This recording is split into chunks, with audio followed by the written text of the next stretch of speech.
All right, guys, we're back at the Dynamic Man podcast. This is something we're just starting up right now again. I'm with my man here, Will Bartlett, and I wanted to, this wasn't the topic that I had intended to start the show off with again, but I mean, the fervor over the last few days are kind of funny how it hit over Christmas, over over the H-1B immigration debate. Um, I really felt like there was something here to chime in on that's even a little bit different than what you're hearing a lot in the commentary because, you know, I've I have my own political positions, and I'm not in tech, but I've also worked with, a lot of Indian guys. I've worked with Indian guys who have H-1B visas too. And so I've had like a bit of an insight into some of what their life here really is, and what an H-1B you know really in practice means for someone's life. So just kind of taking a back step though, so my wife is an immigrant. My wife came in on a K-1 fiance visa, but before we went that route, we actually looked into the H-1B process, just because you're looking to see, well, how can you get somebody who's got like a college degree into the country, and the H-1B is typically the route that you would take with that. And we saw pretty early on, like, the wages for H-1Bs was very low, and you have basically no flexibility or freedom with your job. And if you decline to continue working at that job, you're basically out of the picture. So it was at that point where I was like, I'm not going to put her through this. She could be in a big line to get in, and then even when she gets in, she's going to get paid worse than she would have, and she's going to have to work at that job, even if that job sucks. So I just said, we'll go the route and get married, so she has work flexibility. But I guess, like, what I'm looking at, and I'm curious what you kind of think about this whole topic, Will, because you just came to America as an immigrant too. Took the boat over, man. You took the boat over the The Great boat over Lake. from Canada. Yeah. um, I think it's a good debate that we're having. Like, I'm happy that people are going in and talking about this, and I do think that I think it's gotten a little too personal. Um, I'm not saying that I agree with the positions of the tech people fundamentally, but I think that we're just not used to having, like, actually an open, healthy debate on the right. And, I think, like, people should be strong in their opinions, but I also think that we should remember that we are a big tent, and we're trying to build bridges here between people, right? We're trying to move forward with an agenda that we mostly agree with, and we should fight this out. We should argue it out, but I don't think we should also start to jump to conclusions of, like, claiming people like are traitors, because they have a different perspective. And the capitalist tech class, I think, has a different perspective for very personal, pragmatic reasons, and they may have some degree of bias and dissonance in there. I mean, I think it's possible that you certainly have, in the middle management tier, you may have some, like, ethnic nepotism going on that they want to funnel for H-1Bs. But I don't I think a lot of this comes down to big tech wanting cheap labor, and not Well, one. Go ahead. and for what you were saying about your wife coming over, like in that framework, is like who benefits here? Is it the worker, the employer, or the country? Yeah. And really, it should probably be country, worker, or sorry, country, employer, and worker in that order. But it needs to be explained in that way. And each framework that people propose should go through that filter of like, well, who's benefiting here? And it should always be, how is the country benefiting? And that's Yeah. almost never mentioned. Or at least that the employer and the worker have some kind of Yeah. parity in the system. Um, and I can tell you, like, so there was one Indian guy who I worked with who was an H-1B, and I can't recall, he may have actually been Canadian, so he may have been on, like, an analogous Canadian program, um, or I can't recall, it was Pacific Northwest, but he was married. His wife had sort of like a similar job, And he really hated his job. He was really ground down. He had enormous amounts of hours. He wasn't making a ton of money, but he had no means of being able to get out of that job.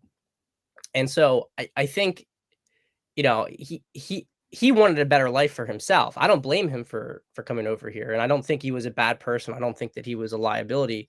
But I think when we look at, you know, they didn't have any kids. They were putting off having kids for a while because they weren't in a great position for it.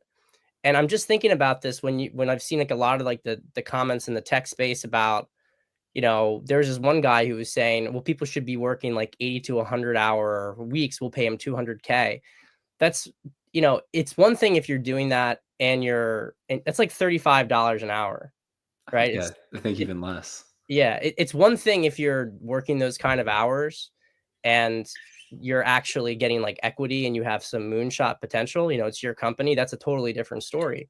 But if you just want people to come in and grind out those kind of hours, it's pretty crazy. And it's also pretty crazy that, people pointed out, why can't you split that in half and do two different jobs? Have somebody work for 100K, 40 to 50 hours a week.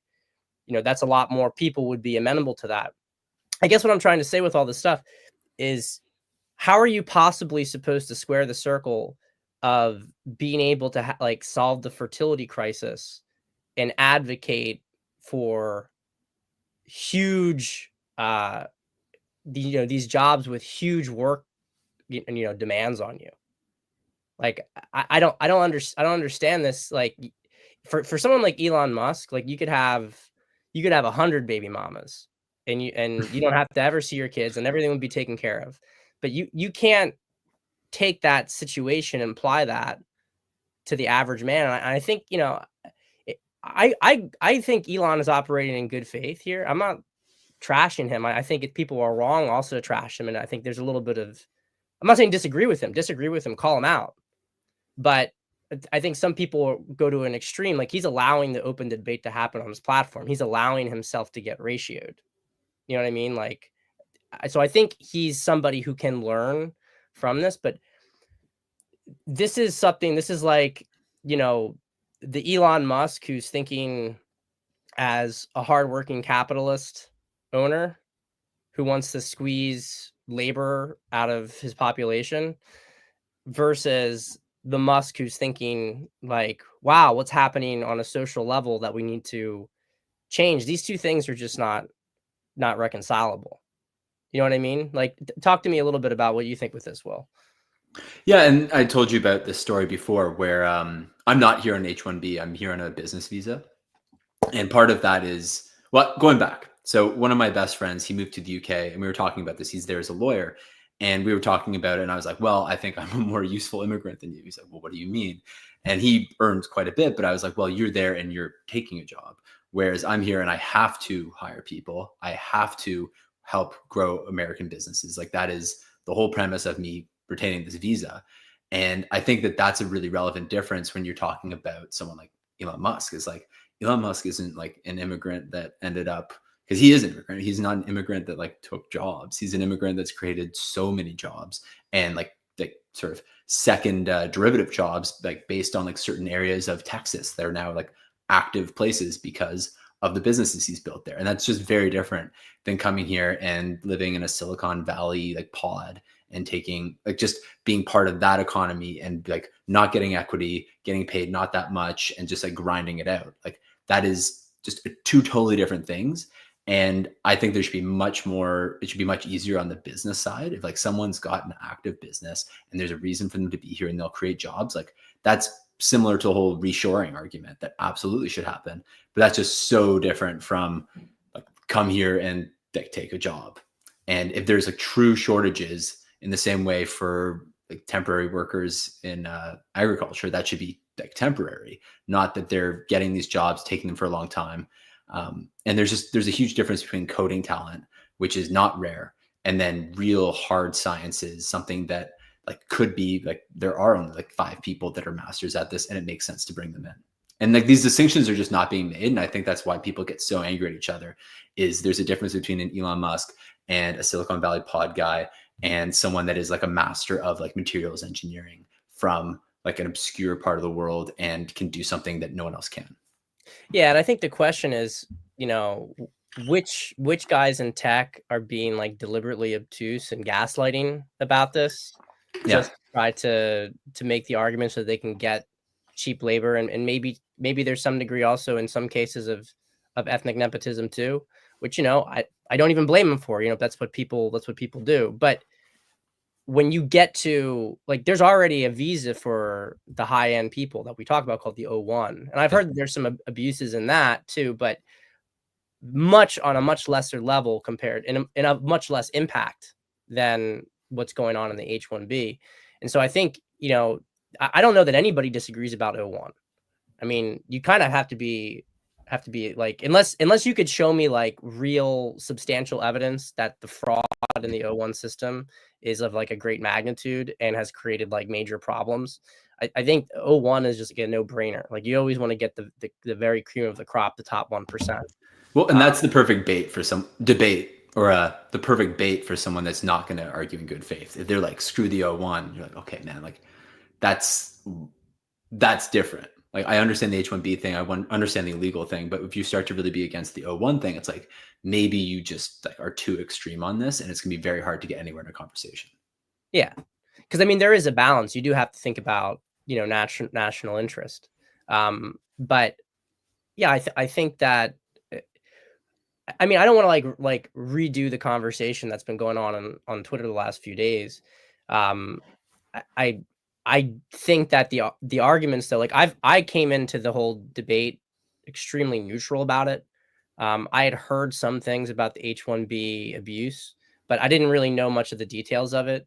And I just think, you know, I think that there's like, the points have been made. I'm not saying that we should keep the pressure off until there's like like, I don't think that we want this change in policy, but I also think that until we see this about to come through, like, we shouldn't.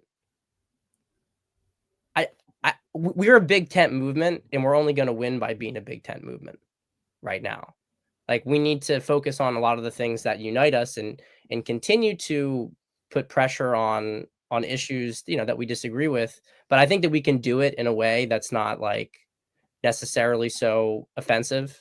And I think there's a lot of extremes on both sides of this debate who, you know, are like, I think on one hand, immigrants coming and disparaging, you know, heritage America is pretty revealing in low class, and certainly doesn't help them to win any points. On the other hand, you know, I do think a lot of Indian immigrants who have come to this country have contributed a lot to it. And I don't think that people like Vivek, who, by the way, I'm not even like a huge fan of. I never, you know, I think he can be a little greasy and stuff. I don't think that he's necessarily like a bad person. He has his position, he has his experience. But so I sent you that tweet. Did you get a chance to read it? Yes. Yeah. And I thought that was one of those examples of being right-ish. Like, yes. that is an issue. And so for those that don't know, there's a tweet where Vivek was saying the culture in America has led to some mediocrity. And it's like, it's the same as like people talking about how in The Simpsons and other sitcoms, it sort of brainwashed guys into just being like dumb, beer drinking, like betas in a way. And it's the same thing. It's like, how much has our culture made it so we like make fun of people for trying hard? And that is an issue, but it's not the issue. And it's not like that was here beforehand, and the country was still crushing it. So what changed? And it's hard to blame it just on that. Yeah, I think that what he's right about is that there has been a cultural degeneration in general in the country. I don't think that where he's pointing out it's happening is exactly the issue. I don't think that, you know, oh, like the glorification of the jock, because I don't personally see that. I don't see the glorification of the jock. I think, you know, certainly not like the classic white jock. You know what I mean? Like, he's basically like the villain in every movie that you see. Although I can say at the same time, you know, you have maybe this push. Like, I think it's just we've been pushed into being like a passive, more consumeristic society in general, rather than a society where people kind of individualistic and think on their own. And I think that this is maybe one of the areas, like, Vivek's right, that people need to care more about learning. But the way that we used to care about learning was pure curiosity and exploration rather than like go and work like nonstop for the first 18 years of your life. Like the second Yeah. start to read, you're working all day long. And I have to tell you, like I went to an Ivy League school. I was around these people. In many ways, I was an outlier, probably the very, very end of the crop for someone like me who came from, an upper middle class background, maybe low rich, but upper middle class, certainly not very wealthy compared to Ivy League standards. Um, I got in because I was from the area of the school. So it like the way it works is that there's particular Ivy Leagues will have some local schools, like high schools that they sort of trust. And so, because they think that they're good high schools, and so they'll pull from them locally. So in my high school, for instance, and this was a big year, but we had 8 people from my class went to Penn, but nobody went to any other Ivy League, right? No other Ivy League would look at us, but it would just be Penn because we were in the Philadelphia area. So I say that because in many ways, I was anomalous because I didn't go to one of these like super, super elite schools. I wasn't like a typical feeder to go into it. Whereas but I still came from like a family that prioritized education and studying. But man, like I compared to what these other people did to get into school, like they'd spent their entire lives just working, working, working, working, working to get into school. And I think in many ways that attitude is what's created a lot of the rot in the Ivy League institutions today, where you don't have a lot of free thinking and you have a lot of really neurotic rule following people because they spent their entire life basically being trained to be the house slaves of the global elite. They get paid more for propping up the global institutions, but they're basically told to just, there's just not a lot of innovation. Let's put it that way. There's a lot Yeah. of like do what you're told and high IQ, do what you're told. And I don't think that's not what starts companies. And I think this is a lot of the stuff that you're talking about. You came here on a visa that you had to create jobs in the United States, and that's a totally different conversation, right? There's no question that somebody who's coming here to create is going to contribute, right? Because they're going to come in. They have to create jobs for Americans if they're going to keep their visa. So they have an incentive to basically build things that matter and that employ people. And I think this is important also from a lot of different angles as well, because when we talk about people like family formation and we talk about people having like healthy relationships, um, you know, and I'm no like raging anti-feminist in the sense that like I think it's bad that women are allowed to work. Okay, I've never made that position, but there is the obvious objective fact that when women enter the workforce, the wages basically got dropped in half over that time period, and now you had 2 people working the same amount to be able to support a single household, and the cascade effects of that, whether you want to call it because of the fact that everybody was so exhausted or because the woman's now out of the house and she's working for somebody else, but the bottom line is that that's when you really started to see the collapse in family formation and the collapse in relationships. And so I'm not saying that it's doable even to say women are not going to be in the workforce anymore. I don't even think that that's an appropriate argument to make or a practical one. But I think that we can extrapolate something from this, which is that the answer to the collapse in family formation is not trying to eke out every fucking millimeter of labor from people. That, like, the movement, and I think in our corner of the internet, and for people who are really freedom like oriented, is a lot of starting your own business or finding work that allows a lot more flexibility and ability to like, break out of the rat race, so to speak. And I'm not saying everybody breaks out of the rat race. It's not that it's a possible thing for every single person, but I'm just looking at this stuff and I'm like, why are like this seems so at odds. Like we need to be trying to create an economy where people actually have the time and money to to like date in a healthy manner and actually come together and have kids. You know what I mean? Like this is, it seems there's like a really big incongruence here. Yeah, well, the first thing there is that it's how do you make it so that there could be like a single earner household? Like that's if that's the goal in a way, is to at least have it like that, or at least like an 80-hour household, so that you don't have both parents working 80 hours each, and that's like 160 hours per week, and then they spend no time with kids. Like to change that number and get a lot more to like, how do we get to like 40 to 60 hours of work a week can afford a family something, and what does that look like? And that's the change that I think needs to be looked at for each person. Like everyone rips on like the 9 to 5, and I think 9 to 5 is great for a lot of people. If they can start to get to like the 40, 60 hours a week and afford that, that's awesome. Like do that, great, doesn't matter. But most people will have to take a risk, start something, invest something in themselves to get there. And like you're saying, people need to not be tired if they're gonna have kids, and they need to have some sort of work-life balance. Like how many clients have you dealt with that didn't have work-life balance, and they're asking all these questions about how do I do this, how do this, and you're like, well, like, way bigger issue here. Like it doesn't matter if you can meet girls, you have no time for them. Yeah. Yeah. It's a lot of this stuff is about prioritization, and to be fair to people, sometimes because of the work that they have, they're not able to prioritize it the way that they like want to. Like I've worked with some people, and you know, a lot of this does come from South Asia and East Asia. And I'm telling you, and I'm not saying to disparage, I'm saying that these people were really miserable. They were working, and they had been culturally conditioned to work these kind of like 80 to 100-hour work weeks. And it was absolutely destroying their lives. They had no time for anything else. So even though they really wanted to get out there, they wanted to meet women, but they had very, very narrow windows. Like when there was some maybe like changeover in work, Yeah. you know, like I have 1 month where I can go meet women. Like, what the fuck is this? This is crazy. Yeah, So it's how not. and look, Elon Musk points out South Korea. Like South Korea is notorious for its extremely like 80+ hour work weeks for everybody, and the fact that they made women do the exact same work weeks as men.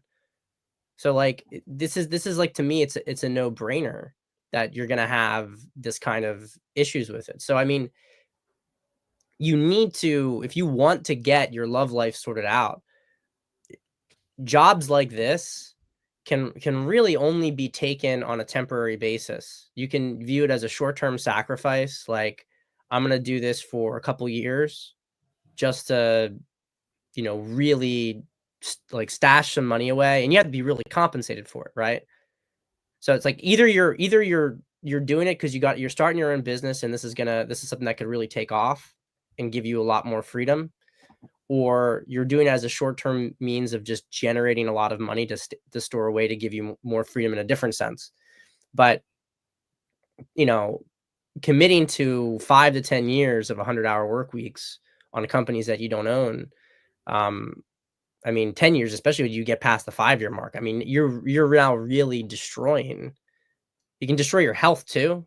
I mean, I'm just not big on this. I work a lot, and I enjoy working a lot because of my business.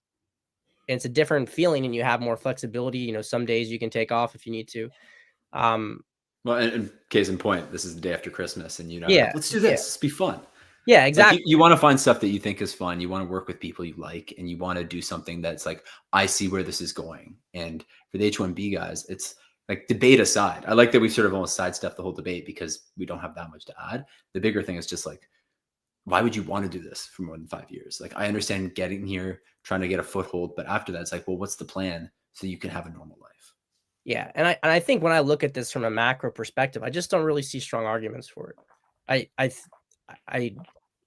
it seems like the big thing in this country right now is that we need a big consolidation from all the immigrants who have come in. You know, you need to deport. You have to have a big like inventory in general of, okay, got to get rid of the illegal immigrants, but you also have to take, I think, stock of a lot of permanent residents who've been just mooching off the welfare system and haven't assimilated. But at the end of the day, all this stuff, we need to focus on trying to build internally, reinvest internally. And the focus of American companies should not be on trying to draw labor from overseas anymore. Like I just think that chapter in American history is done. You know, we're because I don't think that there's a convincing case for big migration waves at this point in time anyway, because there's not a frontier to settle, and you know, plane tickets are cheap. There's too much global, you know what I mean? Like, Until you guys take over Canada. well, well, on that note, we'll save that one for the next next chat in here. But yeah, I just wanted to dip on this topic because I think that, you know, we've I got this little Christmas cold going on. It's been going around. When like I put out on Twitter recently, like, well, you know, are you gonna get into politics? Like I've had that question by so many people. Are you gonna get into politics? And I may get into politics in the future. But I mean, Will, and you were one of the first people who really, you know, pointed this out to me while I was still in prison. But like, we have a lot of work to do on the relationship front as a country, as a civilization. And that's where I want to lean into right now, is on the coaching and on trying to like blow up the platform so that we get to the point where people understand also that, you know, when you're like dating relationship coaching, okay, it's very personal. It's very much about your individual life and your individual success, but it's also, actually, if you really think about it, it is like a requirement. It's becoming a requirement to heal the dynamics between the sexes and to create an environment where family formation can take place again, especially in Western societies. And so it's like, who cares about politics to some extent if you're not focusing on healing this dynamic that's in this rot that's taken in. But you can see that the conversation will always dip a little bit in the politics, because when you have a, you know, a platform like this that's affecting, like, I don't know that you can really have a healthy family structure in a country until you have an economy that's really functioning well for them, at least at this day and age. I do think it goes a bit deeper than that into the culture. Mm-hmm. Like, I know lots of people with enough money that aren't having kids, and I think it's a big cultural thing as well. But obviously, the easier thing to fix in a way is what you're talking about, is like start making it so they don't have the excuse, and at the same time start to look at the culture and be like, well, where are we incentivizing or promoting the things that are going to make like people not want to have kids, and make decisions, not just because they're doing something that we disagree with, but it's like those decisions sometimes change, and often change once they hit 40 or 50, and that's too late. And that's where it's like, how can you better inform people now and change the culture? But then what you're talking about is the economics of it. It's just like, how do you make it so people can support their household? And then at least all the people that want to do this could do it. And then we can look at the broader question of, well, how do we make people want to do this? Well, which right. is a way harder problem. And I 100% agree with you. I mean, it is a spiritual decision. You know, if you're too materially minded, and look, each to their own, right? But if you're a very materially minded person, you're probably not going to want to have a lot of kids. It's just not, you know, you're going to rather like prefer to have the free time for yourself and to be able to go, you know, do things when you want to do things. A lot of those people don't even necessarily care about having a committed relationship. But I do think that there's a growing shift towards, and we'll see the fruits of this by the end of the decade, towards big families. I think it's a status signal that's changing right now. But to your point, well, how do you facilitate that? So there's the cultural stuff that has to shift, but it's also hard to make something like a status signal lock in when you can't even afford a home. Yes. You know what I mean? Like, and when you're working so much, and you know, the women are working so much that you don't even have an opportunity to meet each other. So it has to happen in tandem. If you just give people money, you know, it's not going to do hardly anything. But, and I'm hoping that the cultural shift and desire for this is also going to create more demands around what we accept in the workforce. But that's not going to change unless we also have the proper immigration restrictions. Because if people are having different preferences and they're going to be demanding higher wages because they can demand higher wages, then you'll start to see things change in the economy. But if you just keep, you know, flooding them, and I want to emphasize also, I don't blame the people who want to come into the country and who do want to use it. I think this is something people have a hard time with. How am I supposed to have any animosity towards somebody like that? They're acting in their best interest, you know? And some of them may want to come here and stay here. Others may want to just use it as an opportunity and send money home. But we're speaking as Americans here. You know, another thing we didn't mention is about the remittances, right? About money being sent home. Things you can do that, like you can tax that on a higher level to, you know, deter people. But anyway, not to go back into the whole thing. Yeah. I think we pretty much covered it, Will. I mean, we just have to keep this stuff in mind, because all these political decisions, they really do affect people's love lives at the end of the day. And, you know, creating a culture and creating an economy that allows men and women to get together, those are obviously going to be the policies that I support, because that's how you actually had national cohesion. So, you have any last thoughts, Will? You want to add? No, I think the way to change the culture is Taylor Swift just has to get pregnant, and that would be like 1 million+ babies the next year, I bet. Holy shit. If it's only that simple. I don't think I'm wrong. No, I actually don't think you're wrong. I think that Taylor Swift has a baby. Yeah, the day she pulls that goalie, like invest in anything baby related. Holy shit. Who knew you were here for investing, Alpha guys? All right, guys. It's been real. We'll see you next time on the Dynamic Man Show.